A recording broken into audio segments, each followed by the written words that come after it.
fila 3 con problemas, pero la jovencita llegaba al final. Ya, síntomas y signos. Ustedes, problemas de salud, la fila 2, la fila 3, hipótesis diagnóstica, y jovencita de la que vas escuchando, ¿qué le pedirías? ¿Listo? Jovencita. En síntomas, doctora, tenemos la dolor abdominal, primera 4 de 10. Luego tenemos una tercer dolor en el centro de las disfunciones, el tenesmo, y ya eso sería Entonces, miren, este es un paciente varón que viene por un síndrome de dolor abdominal. ¿Agudo? No, aparentemente he ido cronoindicando y inicialmente dicen que tenía un grado leve, bajito, 4, y luego ya ha ido intensificando. Ahora incluso cuando se va intensificando ya se asocia que se trata sí, lo que le pedirías. ¿Listo?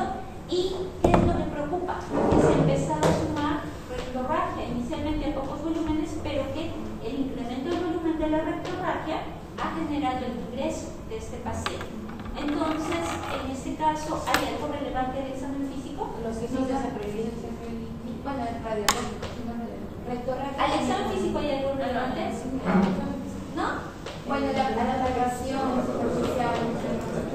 Claro, hay dolor y hay un tacto rectal en este caso que dice sí, está el paciente de sangre. Le hacen estudio tomográfico, ¿listo? Y en este caso aparentemente dice, había que describir lo que no encuentra, ¿listo? Lo que no encuentra. Y el otro es la imagen que está acá. Entonces, con lo que se está mencionando, fila número 2, ¿cuáles serían sus problemas?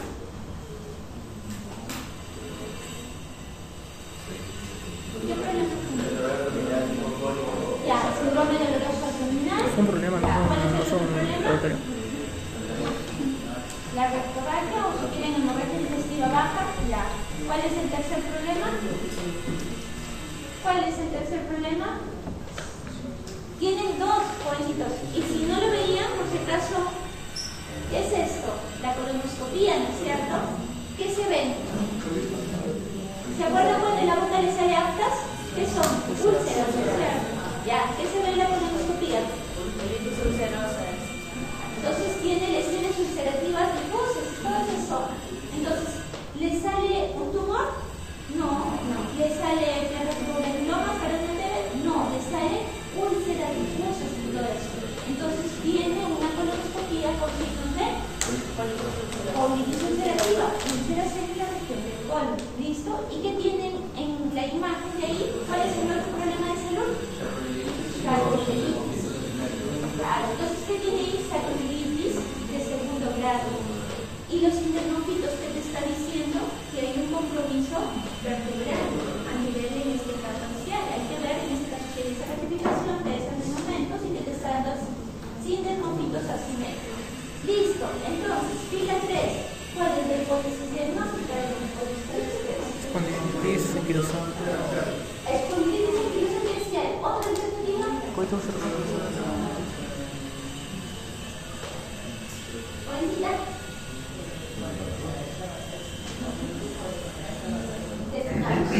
Entonces, tenemos acá dos variantes. Jovencitos dicen, nos parece que es una espondilitis anquilosante. Y la jovencita dice, puede ser una espondilitis, pero más bien asociada a enfermedad inflamatoria intestinal tipo colitis ulcerativa. ¿Listo? ¿Y por qué el grupo está pensando en eso? Vamos a revisar este tema. Vamos a empezar primero con eso. Las espondiloartritis seronegativas son una familia. ¿Listo? ¿Qué tienen? ¿Qué los une en común? ¿Que tienen el HLV27 positivo? ¿El 100% de todas las pacientes? No.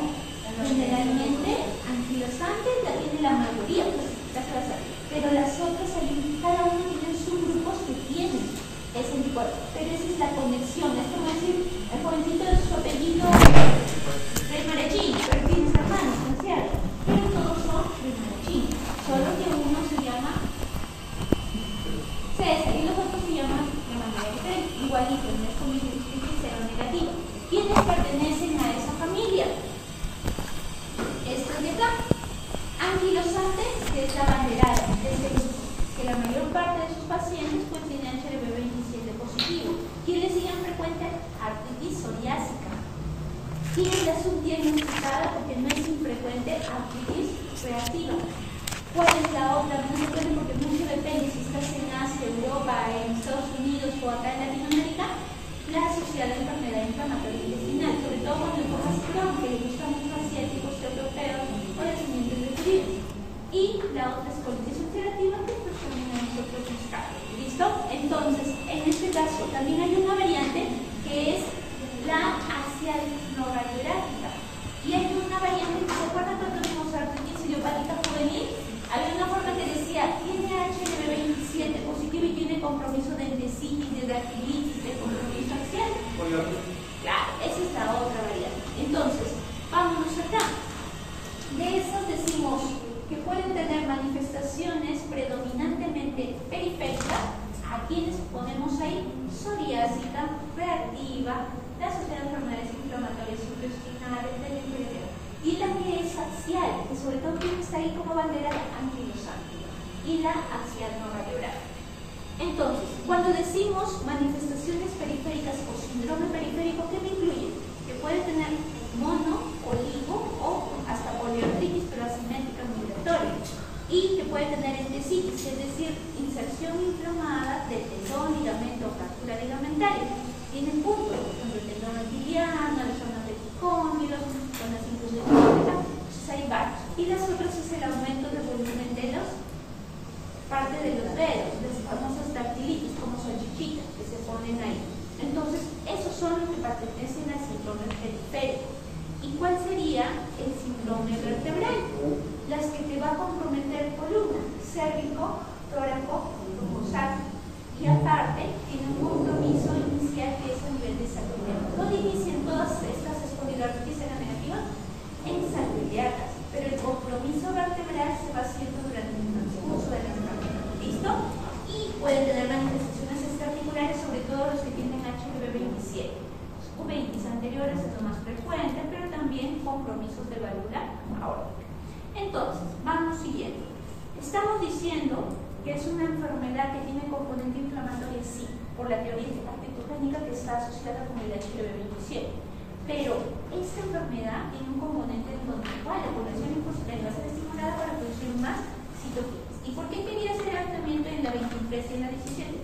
Porque cuando veamos dianas terapéuticas, vamos a ver, por ejemplo, psoriasis entra como segunda línea fuera de los anti-TNF a los anti-interleucina 23 y a los interleucina 17. En cambio, las enfermedades, por ejemplo, que nosotros vamos a ver aquí, los antis primera línea, dicen anti-TNF, segunda línea, anti-interleucina 17, pero tratando de placar esas dianas terapéuticas. ¿Listo?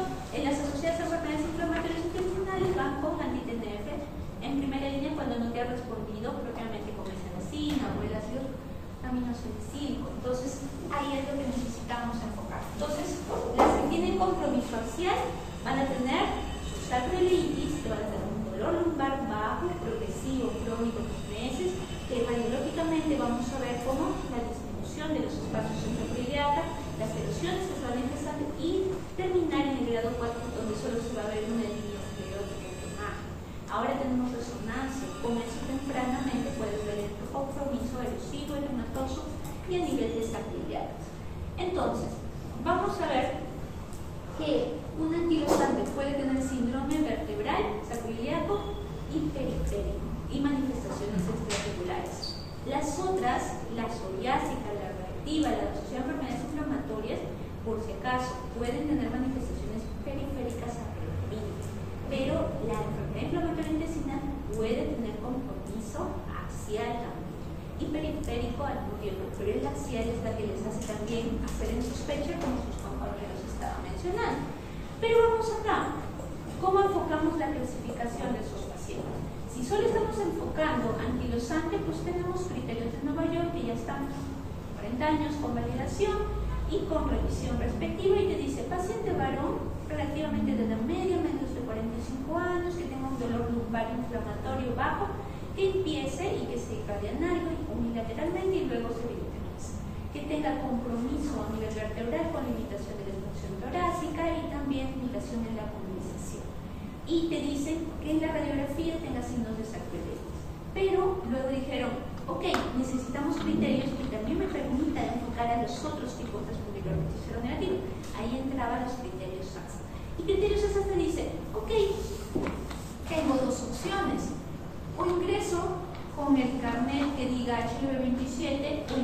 con la imagen que diga sacroiliitis, ya sea radiografía, tomografía o resonancia. Pero, ¿por qué les digo esto? Jovencitos, ustedes están postulando en una espondilortritis seronegativa, ¿no es cierto? Ya, entonces nos vamos para acá.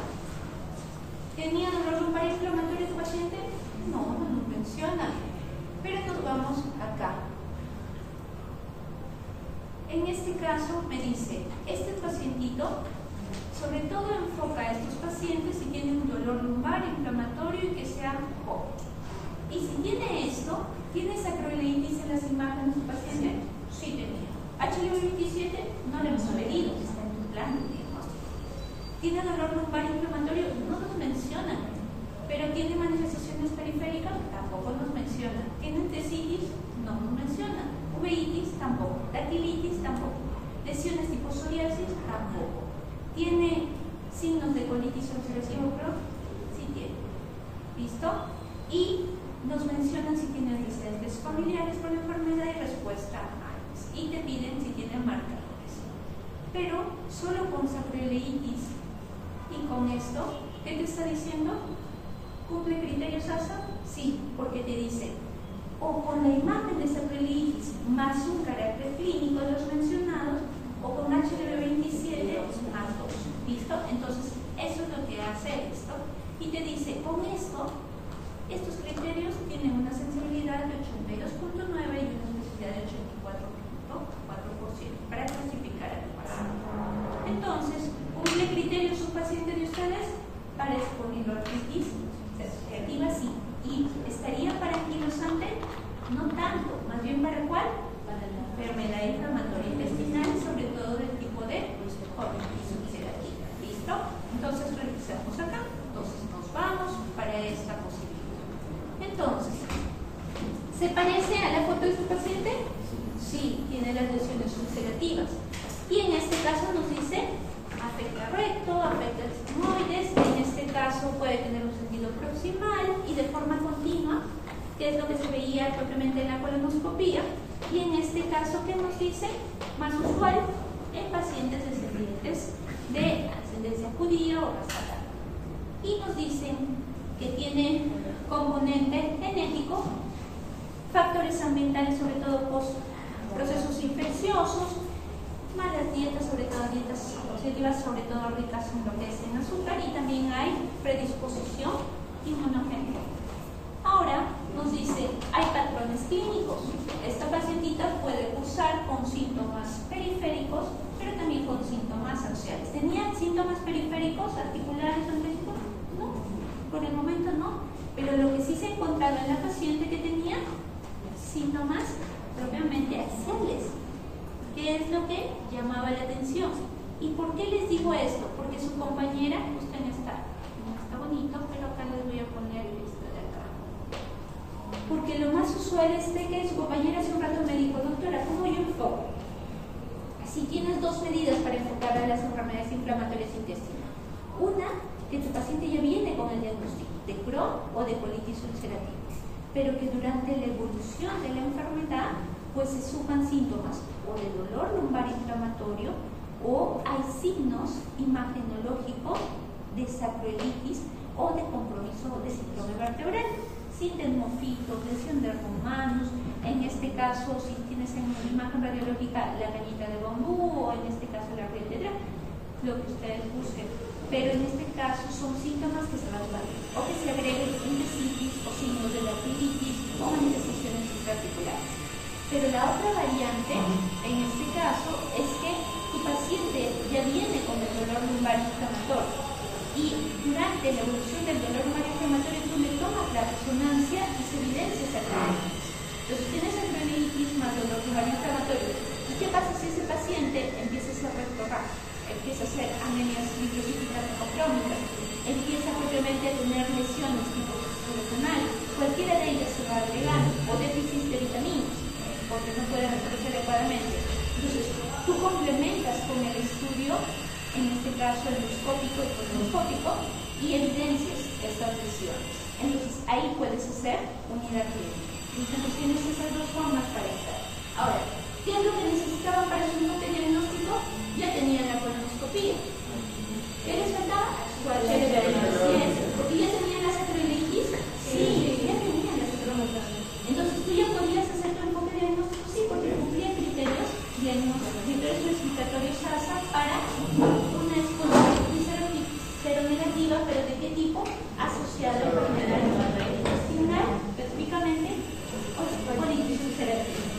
Y estos pacientitos nos dicen, si tiene compromiso axial predominante, pues lo ideal es que tú le des anti-TNF. Por eso es que te ponen el adalimumab, el infliximab o el golimumab como parte de los esquemas. Pero dices, si no tienes opción, puedes utilizar los inhibidores de la jactinasa, que también lo veíamos, o también parte de la misma. Pero, y si empieza el paciente con manifestaciones de síndrome periférico, puedes apoyarte antiinflamatorio y ver cómo evoluciona el cuadro clínico periférico o axial. Porque ustedes están viendo ahí que dice basta y astas. ¿Qué son esas? Son medidas para ver actividad de compromiso inflamatorio axial y periférico. Entonces vamos a trabajar con eso. Entonces nosotros nos vamos para acá. Nos dice bastar. Hay bastar, basqui y astas. Astas con velocidad de sedimentación globular y astas con PCR. Vamos con el bastar. El bastar que nos dice cómo en la última semana ha estado los síntomas del paciente. ¿Y cuál es la diferencia con el basqui? En el basqui te dan actividades precisas, te dicen, tienes dificultad para amarrarte los zapatos, tienes dificultad para recoger un bolígrafo del piso, tienes dificultad para pararte del suelo, tienes dificultad para mantenerte de pie y apoyándote en el suelo del pie, tienes dificultad propiamente para flexionar, girar, tienes dificultad para voltear cuando alguien te llama. Son más específicas las actividades que te están dando la indicación de que hay limitación funcional o el compromiso axial. En cambio, basta ahí que te cuenta, te dice, ¿cómo describiría el nivel general de fatiga o cansancio experimentado? ¿Esta paciente nos dice? No. ¿Cómo describiría el nivel general de dolor de hinchazón en las articulaciones? En otras articulaciones, además del cuello y la espalda y cadera. ¿A qué se refiere? A los cuadros de oligo, poli o monoartritis. Te dice, ¿cómo describiría el nivel de incomodidad en cualquier zona sensible? ¿A qué se refiere? A las entesitis. ¿Listo? ¿Y cómo describiría el nivel general de desmayotina en el momento que se despierta? Se refiere a la zona lumbar. ¿Y cuánto tiempo se demora? Entonces vamos a hacer un ejercicio solamente para manera de práctica y le vamos a dar puntaje medio y le vamos a dar de 1 hora. ¿Listo?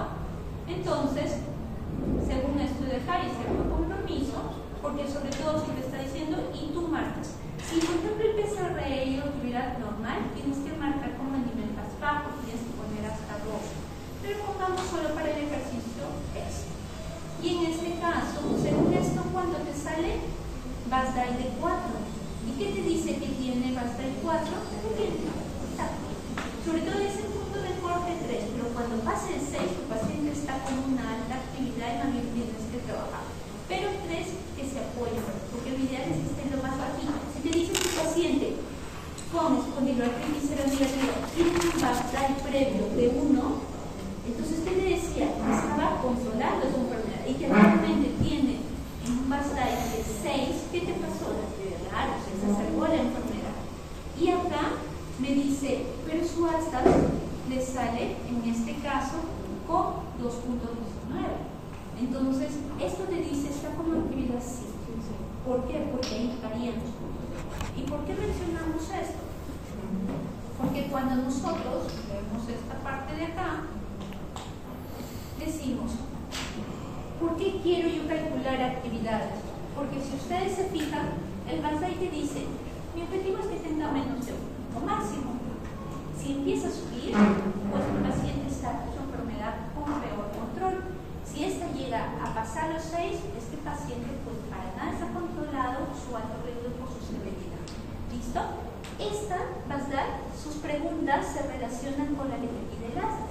Porque ¿qué te pide el asma? ¿Cómo está el dolor? ¿Cómo está su valoración global? ¿Cómo está afectando la enfermedad?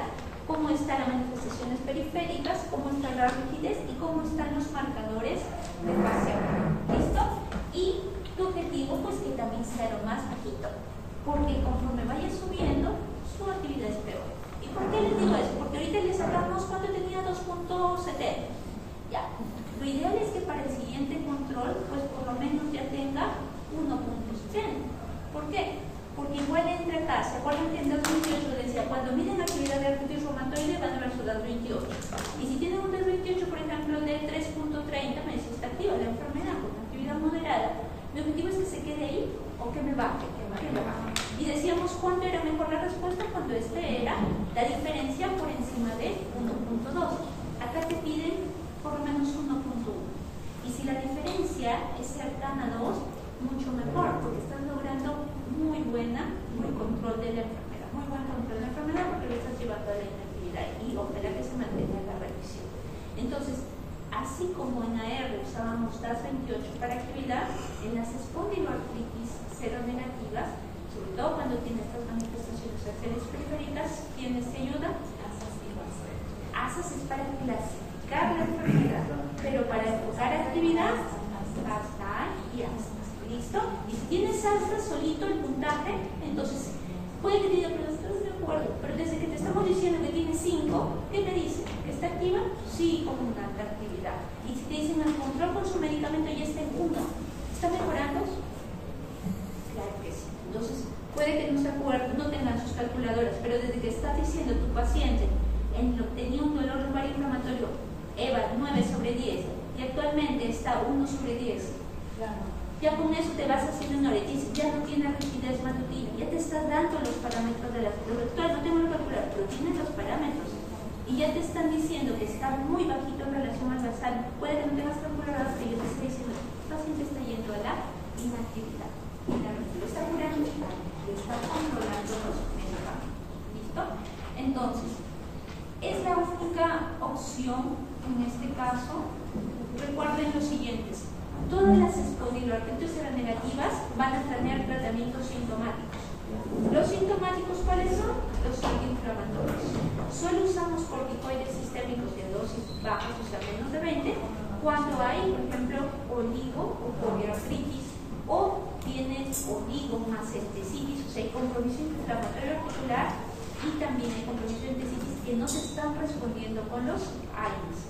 Si solo es una comprometida, puedes hasta infiltrar con corticoides. Pero sintomáticos, ¿qué te van a hacer? Antiinflamatorios o con apoyo de corticoides. Pero primera línea, AINES. Manejo de la enfermedad, si los síntomas son más periféricos, son fármacos. Metrotexate, supresiona, pero si el predominio es el compromiso inflamatorio axial, son antitenéticos. ¿Listo? Primera línea. Ya sé, infliximab, adalimumab, etrasimab, adalimumab, etrasimab, ustedes, ¿listo? Y eso es para el seguimiento. Igual tienes que trabajar en la terapia de rehabilitación, igual tienes que ver cómo va. ¿Qué pasa si tu paciente empezó con un ASTAS de 1,3, luego se subió a 4, tú estás dando Etanercept de 50 y estás dando metrotexate de 15 miligramos, pero tu paciente su ASTAS sigue en progreso? Le sigues subiendo el antitense, no, porque ya está en dosis tope. Le cambias a otro antigenete, no, porque si no te está respondiendo desde el inicio con el primer antigenete que estás usando, lo más probable es que no te va a responder con más que cambio. Por ejemplo, si usabas Etanercept y ahora quieres cambiar el infliximab, son de la misma familia, entonces puede que no te responde. Entonces sugieren mejor, antes de que estés cambiando entre todos los de la misma familia, que pases a la otra línea de trabajo, que serían los antiinterleucina 17. Y esos antiinterleucinas son ahí los que siempre van a terminar en un inmumab. ¿Listo? Por eso es que ahí entras en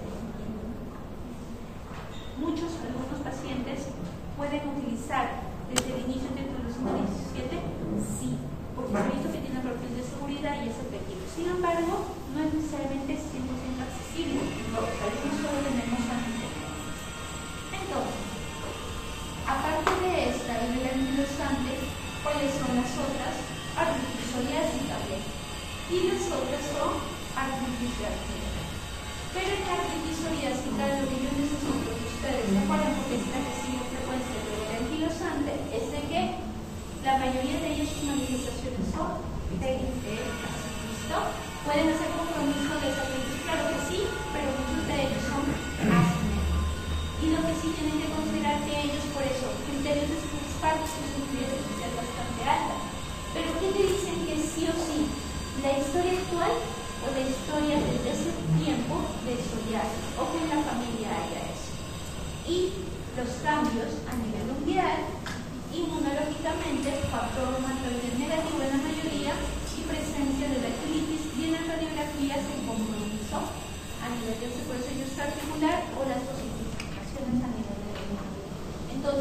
necesitas 3 criterios cada parte. Si con 3 estás a favor, el simple diagnóstico. ¿Hay algún examen que en este caso te diga sí o sí este tiene psoriasis porque tiene este examen positivo? Todos son criterios de enfoque diagnóstico, igual que para artritis reactiva. Se usaban criterios de Berlín, pero el problema eran los falsos negativos y los falsos positivos. Él te decía criterios de Berlín para artritis reactiva. Te decía, ok, sobre todo grupos juveniles, o por ejemplo, en este caso, pacientes con factores de riesgo, por ejemplo, hábitos, conductas sexuales de riesgo, o en este caso, en ciertas latitudes, cuadros de, por ejemplo, pobreza o malnutrición, y que empiece como un cuadro de dolor olivo o monoarticular, asimétrico, migratorio, que en este caso tenga antecedentes de infecciones genitourinarias o gastrointestinales reciente o en el último mes, y que cuando tú hagas la exploración de los cultivos de la articulación, estos sean negativos. Entonces, los únicos cultivos positivos son los de las zonas que hemos mencionado, genitourinarias o gastrointestinales. Pero lo malo es que a veces por los tiempos, o en este caso, el que utilizaba, entraba en duda esos criterios. Por eso es que quedaron relegados. Y lo único que hacen es la unión clínica. Paciente con un compromiso inflamatorio de la articulación, con estudio líquido negativo para un 3, sino más bien un 2, con un compromiso que responde muy bien a antiinflamatorios y que puede incluso llevarse a la remisión, son catalogados como artritis reactiva. Y si le hicieron estudio inmunológico y tenía compromiso de HL27, de enfoque al diagnóstico. Y hay otros que hacen el estudio imagenológico de sacroiliitis, pero recuerden que ellos pueden hacer un patrón asimétrico y un compromiso axial, pero a larga data. Y ellos te van a decir, este compromiso que van a hacer axial no necesariamente va a ser discapacitante, como si lo llega a ser, es polinitis anquilosante. Muy bien, vamos con el caso número 2. Tiene el caso 2. Primera fila. O último. A ver, empezamos esta vez detrás. Jovencitos de la última fila. ¿Qué síntomas y signos? ¿Qué bien? Más o menos. A ver, de la última fila. ¿Qué síntomas tenían, por favor, jovencitos?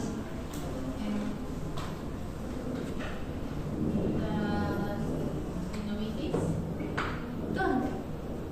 Rodilla derecha. ¿No lo ven? A ver, los de la primera fila. ¿Ustedes Sinovitis en rodilla derecha. ya, sinovitis en rodilla derecha. ¿Aguda? Crónica. Aguda porque es Aguda, de 4 4 días. Ya, entonces viene sinovitis rodilla derecha. El líquido articular de tipo 2, inflamatorio. Tipo 2, ya. Se encuentra en cristales, trato monosódico, y al progreso en una semana se encuentra la podagra, la tumefacción y eritema en el primer metatarso del pie. Y también hay que tener en cuenta que es un varón con antecedente de diabetes mellitus y hipertensión a su vez. ¿Cuál es el diagnóstico? Segunda fila. Gota. ¿Qué tipo? Asociada puede ser por el... O sea, tiene gotosa aguda. Así como la inflamación. No es la crónica que fácil. Ya, entonces vamos con esto. Entonces, miren, generalmente gotas infrecuentes, no. A nivel global, variantes muy frecuentes. Por favor, ¿a quién? A la roja. Listo, más que nada. ¿Van con comorbilidades cardiovasculares? Sí. Todos tienen hiperglicemia acompañante. ¿Listo? ¿Cuáles son las poblaciones de más riesgo? En este caso, varones, afroamericanos, parte de. ¿Tenía factores de riesgo su paciente? Sí. ¿Cuál? Tenía, en este caso, los patrones de comorbilidades asociadas. ¿Listo? Como parte de complicaciones. Pero, por ejemplo, ¿era alcohólico? ¿Usaba diuréticos? ¿Usaba algún tipo de medicamento inmunológico? No, tampoco nos hablan mucho de la dieta. ¿Listo? Entonces, por ahí no, pero sí tenían comorbilidades asociadas. En este caso de ellos, también entramos a buscar para el tipo de etiología. Por eso es importante ver este punto. Entonces, nos vamos acá. Si nosotros hacemos el privado, decíamos, varón, 2 puntos. ¿Listo? ¿Qué más? Tenía por afección de la primera metatarso, 2.5. Uso agudo, Eritema también. Eritema también. ¿Cuántos puntos vamos ahí? Tenía comorbilidad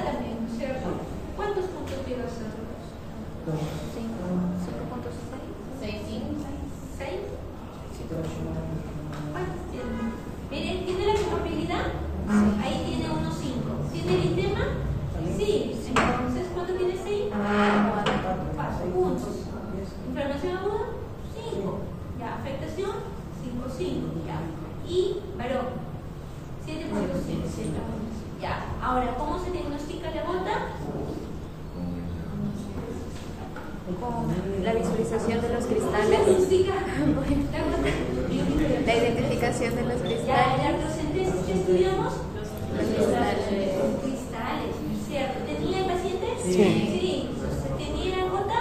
Sí. ¿Tenía un ataque de gota con ellos? Sí. ¿Cuánto tiene el puntaje? 7 Entonces no va al hospital. ¿5 más cuánto? No va al ¿Más hospital. 2? No va al hospital. 5. Porque es ataque agudo. Entonces, por eso es que decimos.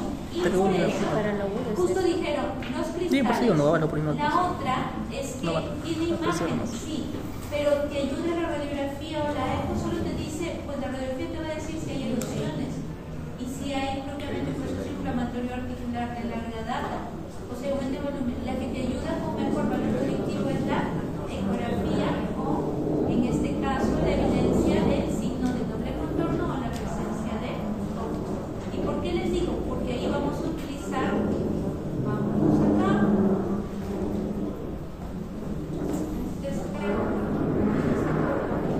Entonces nos dicen, ¿tiene un episodio agudo con dolor, sensibilidad incrementada en una articulación? Sí, desde acá estamos entrando. ¿Tiene presencia de cristales? Sí. Y eso ya cumple criterios para la gota. Pero ¿qué más nos falta? Eso es lo que se veía. Ahora, si no hubiéramos tenido esto, ¿ya? Si no hubieras tenido esto, entonces tú tenías que ver, vamos a ver, porque si no, no pueden entrar. Si es que tú solo hubieras tenido esto y todavía no hubieras tenido el estudio de líquido, te hubieran dicho, tiene episodios a nivel de articulaciones del tobillo, del medio pie, o de forma oligo o monoarticular, o tiene afectación de la primera metatarso, sí, porque a ver, entras acá. Si tienes en este caso episodios sintomáticos con eritema, no soporta el contacto, entonces tiene 2 o 3 características. Dos, ya. Entonces, ¿evolucionó rápido? Sí, porque es una evolución típica. ¿Hay tofos? ¿Tiene tofos? No dice. Tiene radiografía.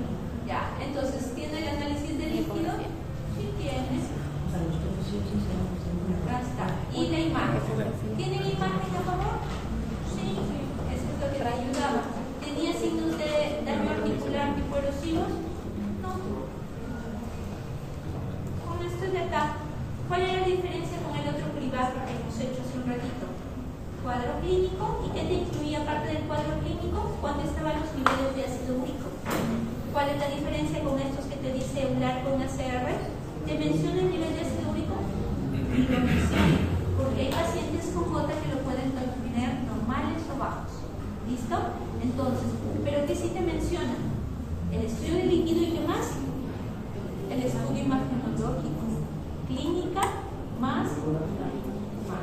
Pero, ¿se acuerdan que al inicio nada más hicimos y dijimos, ¿pero qué pasa si tiene el cuadro clínico y ya el estudio de líquido? Pues como ahí incluye el sistema y el diagnóstico. El otro es que no tienes el estudio del cuidado respectivo.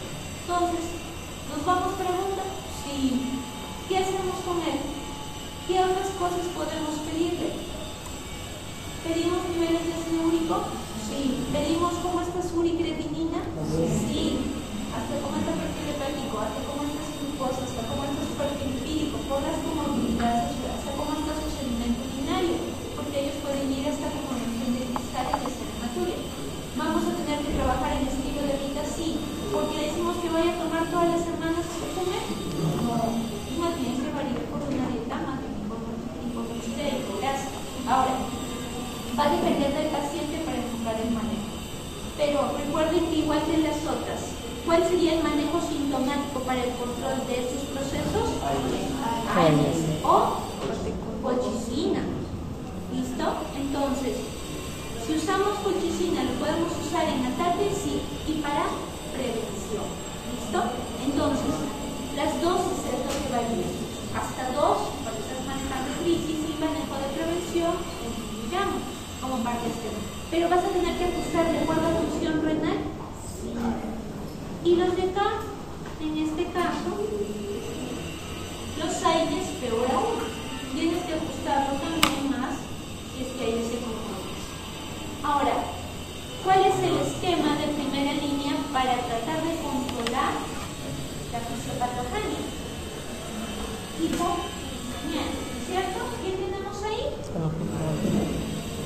Alopurinol y versustat. Versustat de 80, alopurinol y la dosis mínima es 100. La dosis máxima entre la población puede llegar incluso hasta lo que son 900 miligramos. Y puede tenerse también el uso de la trexocamarona por el efecto igual que puede tener para bajar y para las acciones de eso. Pero, ¿qué vamos a tratar de siempre mantener los niveles de estos rangos? Y por eso te dicen, tenemos un punto de corte, que lo ideal es que tu paciente lo tenga siempre en ese parámetro, menor de ese valor. ¿Por qué? Porque si se va a pasar, va a empezar a subir, el paciente va a tener crisis más recurrentes. Entonces, primera línea, no se olviden, alopurinol o versustat. Oricosúricos, como ven, en las guías fueron saliendo del esquema propiamente inicial. Entonces, ¿qué le van a dar a su paciente con niños? Alopurinol. Ya,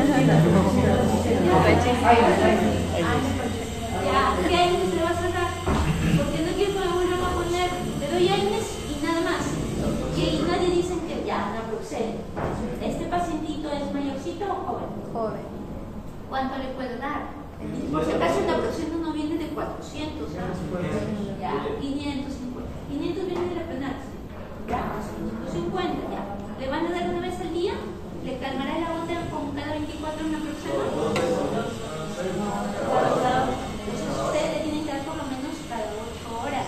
¿Listo? Porque si no, no te va a calmar. Pero puede que no va a hacerle nada. Entonces, ¿qué le puedes dar? Celecoxib 200 cada 12, heterocoxib de 120.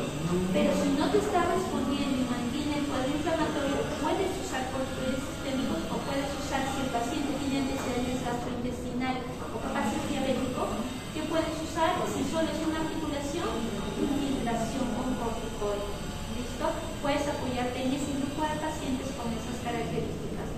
Porque no todos, por ejemplo, si yo le digo, el paciente viene sangrando con úlcera y con ataque de agudo, le van a dar su naproxeno cada 8. ¿Y por qué lo ponen en los exámenes, jovencitos? Entonces tengan cuidado. No hagan eso. Porque si no, su paciente no se va a controlar ni uno ni el otro. Y entonces va a seguir sangrando. ¿Listo? A ver. Vámonos con el último caso. A ver, jovencitos. Empezamos de delante hacia atrás o de atrás hacia adelante. Ya, jovencitos, ¿qué encontraron en los síntomas? Fiebre, Ya. dolor en la región muscular con tumefación, trombosis en la ala derecha, diarrea de 6 meses de evolución y cardia de 3 meses de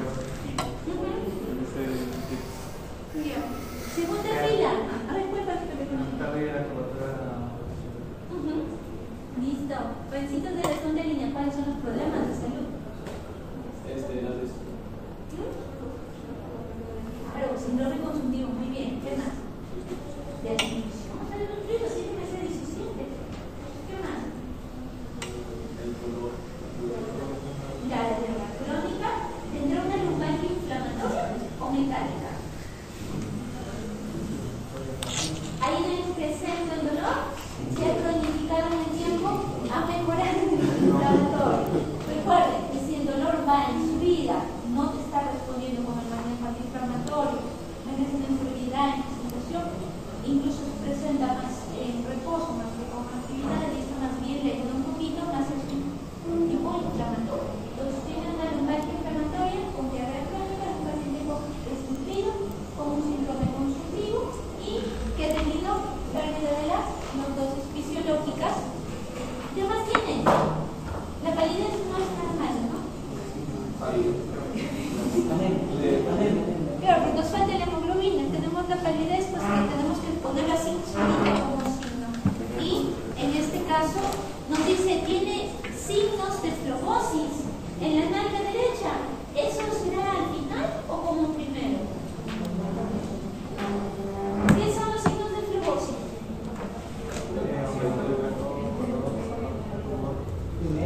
Se dice que, ¿qué me sugiere que haya signos de flebosis en la nalga de ese paciente? Que hay un proceso inflamatorio que no es una infección. Para eso están viendo con los signos de flebosis. y me dice que hay dolor en la venosa arterial. Entonces, grupo, los tres que siguen acá en esta línea, ¿qué postulan? ¿Cuál es su hipótesis diagnóstica? Y vieron la imagen, ¿no es cierto? ¿Qué se veía en la imagen? No les mostraron, ellos me han tomado pasos así, ¿qué se ve en la imagen? Jovencitos, ¿se ven igualitas las dos acroliatas? Esta no tiene proceso inflamatorio. Una mayor protección. Entonces, ¿cómo está la sacroiliaca derecha? ¿Está conservada o hay un proceso inflamatorio asociado al corazón? Esa medida, ese paciente tiene una sacroilitis asimétrica. ¿Listo? En un paciente, ¿cuál es la hipótesis?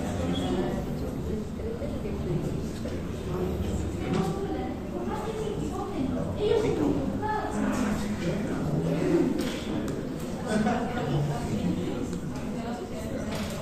Ya. Su compañero dice, puede ser una espondilorquitis seronegativa asociada a enfermedad inflamatoria intestinal. La impresión es que puede ser un Crohn. Artritis infecciosa. Exactamente cuál podría ser. Porque puede haber artritis infecciosa a nivel ácido. Claro que sí. Pueden haber en cualquier zona, axial o periférica. Y esa imagen que nos está diciendo, recuerden esto sí, jovencitos. Si la sacroilitis es bilateral, ¿qué les va a sugerir en primera forma? Que sea una espondiloartritis seronegativa, carácter inmunológica. ¿Listo? Pero si son asimétricas, ¿puede ser una seronegativa? Sí, puede ser. Pero en este caso, la que sí o sí tenemos que descartar antes de encasillarla en esa, cuando sobre todo es asimétrica, ¿cuál es? Infecciosa. La espondiloartritis infecciosa. ¿Listo? Y este pacientito que tenía infección. ¿Listo? Entonces, vámonos acá. Porque miren cómo se ve la sacroiliaca acá, ¿ves? Y acá está comprometido. Hay un proceso inflamatorio a nivel de esta zona que te está generando que vaya erosionando. Pero todo este proceso está solo acá. Acá no. Entonces, por eso, siempre cuando ustedes tengan un compromiso inflamatorio, primero, en este caso, si es en el tejido vean que no sea por infección, no sea por un secundarismo, y se quedan con los inmunológicos. Entonces, nos vamos acá.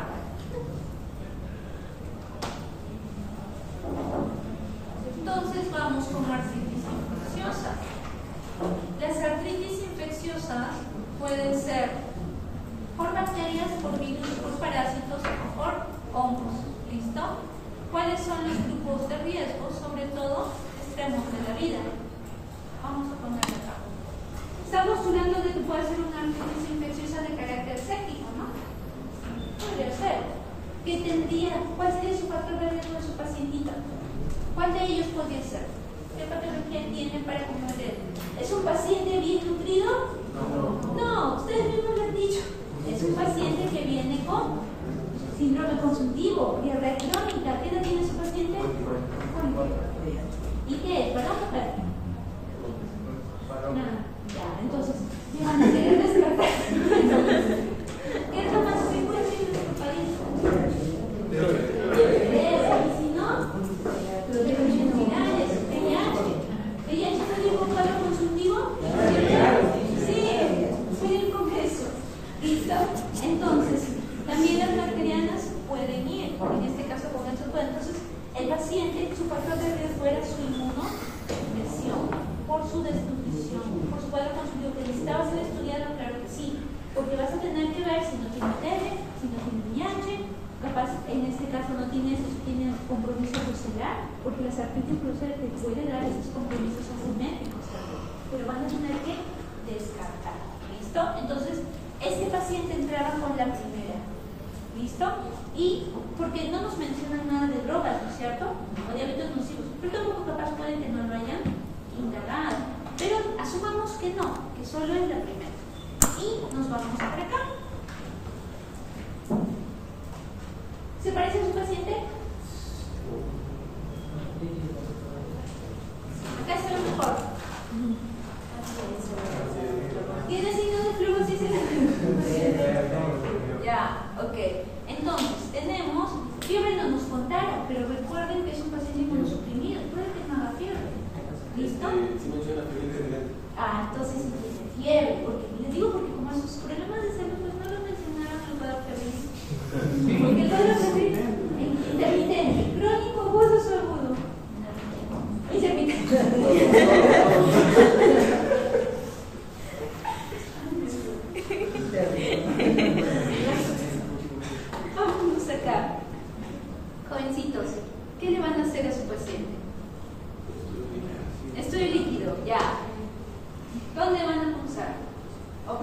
van a pedir? Ya tienen la imagen, ¿no es cierto? De ahí se ve una proyección. Entonces, ¿qué pueden? El hemograma le van a pedir. Sí, tienen que pedir hemograma, viene con fiebre intermitente. Entonces, ¿cuál es el motivo fiebre intermitente? Entonces, ¿qué le debieron haber pedido? ¿Y está válido o no? Sí, entonces, ¿qué le iban a pedir en su plan? Hemograma. ¿Listo? ¿Qué más? Marcadores azules. Bien, porque eso te sirve también para la jovencita que postulaba. Recuerden, sus dos diferenciales es que sea infecciosa versus que sea una seronegativa. ¿Listo? Entonces, ¿el hemograma te va a ayudar? Sí. ¿Marcadores de fase aguda te van a ayudar? Sí. Ya tienes la imagen que te dice, hay una sacroilitis asimétrica. ¿Puedes complementar con una eco guiada para ver si puedes extraer? Sí, puedes hacer, y con eso puedes mandar a estudiar el líquido para ver qué tipo de líquido se tiene y el cultivo respectivo. Cultivo para genes comunes que te sale para bacterias y también para micobacterias. Ahora, si es un paciente con cuadro cognitivo varón en nuestro país, en cualquier parte del mundo, ¿qué no le deben faltar de pedir? Igual sus pruebas serológicas para VIH. Entonces, y si están pensando bacteriana, ¿qué pueden pedirle? Pruebas sanguíneas. ¿Listo? Entonces, eso es lo que no deben dejarle dado a su paciente. ¿Ok? Porque este paciente, si no hacen eso, ¿qué va a pasar? ¿Y qué pasa si como dice, no, seguramente es una seronegativa? ¿Qué le harías, jovencita? Si quieres ver, si fuera crohnobolitis, ¿qué le vas a pedir? Ya, pero justo ya le pidieron ellos, en un gran endoscopía le tienes que pedir para ver si en verdad tiene un proceso a nivel. Y también capaz no tenga eso y hay signos infecciosos, bacterianos, o hasta también pueden haber lesiones que te sugieren que puede haber una tuberculosis intestinal. Entonces, por eso es el estudio endoscópico que va para este lado. Y ahí puedes tomar tu biopsia respectiva. ¿Le pedirían tomografía? Si es que los exámenes no les están ayudando, pero la contaminogénica, sí, porque si no se infeccionan, ¿qué pueden ser? Están en el otro módulo también, ¿no es cierto? Entonces, en este caso, es la otra posibilidad antes de llegar a la cirugía. ¿Listo? Entonces, ¿por qué? Porque él puede ser bacteriano, sí, pero también ¿qué puede ser? Viral. Entonces, si es viral, estos pacientitos pueden tener compromisos axiales y periféricos y pueden tener manifestaciones de proceso, en este caso infeccioso, y sobre todo si están pensando en pacientes con VIH, ¿qué es lo que el paciente puede tener? Arcadas, artritis, pueden haber lesiones diferentes de las patologías, ¿listo? Ellos, ¿por qué te hacen gota? Porque usan medicamentos que tienen alteración para lo que es la producción de ácido úrico. Por eso es que hay muchos pacientes que reciben tratamiento carga que pueden hacer gota. ¿Listo? Esta parte del esquema. Pero, ¿pacientes con VIH pueden hacer artritis séptica? ¿Listo? ¿Qué fue su paciente? Un paciente no supervivido por su VIH y había hecho una artritis séptica bacteriana. ¿Listo? Entonces, fuera de su tratamiento al programa, era su cobertura antibiótica. Inicialmente tratando de cubrir estafilococo, meticilín, sensibles. Y esos, si es así, podemos usar las combinaciones. Oxacilinas con antibióticos, oxacilina con rifampicina, como parte del esquema. Pero si nos hubiera dicho que también era usuario de drogas, también tendríamos que hacer una variante en el tipo de manejo. Entonces, jovencitos, hagan unidad clínica de lo que está manifestando el paciente y lo que tú estás evidenciando. Y prioricen de acuerdo a la sintomatología. Recuerden que por frecuencia es usual exponer artritis seronegativa.